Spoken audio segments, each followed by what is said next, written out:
ሰላሙ አላ ረሱሊላህ ወአላ አሊሂ ወሰህቢሂ ወመንዋላ። የዛሬ ቆይታችን ከሻዕባን ሐዲሶች መካከል ስድስተኛውን ወይም ደግሞ ስድስተኛውን ክፍል ነው የምንመለከተው። ያም አን አቢ ሁረይረተ ረዲየላሁ ዐንሁ አነ ረሱለላህ ሰለላሁ ዐለይሂ ወሰለም ቃል ኢዛ እንተሰፈ ሻዕባን ፈላ ተሱሙ።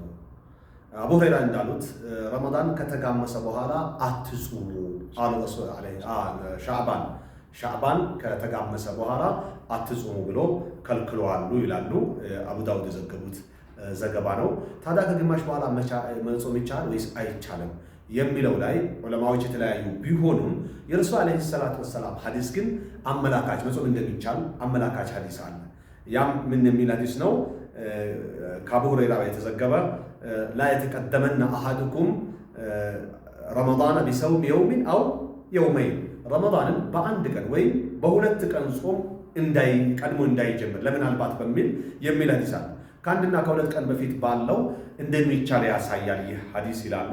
ኢላ አን የኩነ ረጁለን ካነ የሱሙ ሰውመሁ፣ ይጾመው የነበረ ጾም ከነበረው እንጂ ለምሳሌ ሰኞና ሐሙስ የሚጾም ቢሆን እንደዚሁም ደግሞ 13፣ 14 እና 15 የሚጾም ከሆነ የስለት ጾም ካለ እና ሌሎች ጾሞች ካሉ መጾም ይችላል። ነገር ግን ምናልባት ረመዳን ከሆነ በሚል ጥርጣሬ ለመጠባበቂያ መጾምን ግን ቡኻሪ ሙስሊም በዘገቡት ሐዲስ ረሱል እንደከለከሉ ያሳያል። ከዛ ውጭ ያለው ችግር እንደሌለው ነው።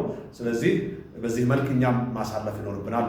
አሰላሙ አለይኩም ወራህመቱላሂ ወበረካቱ።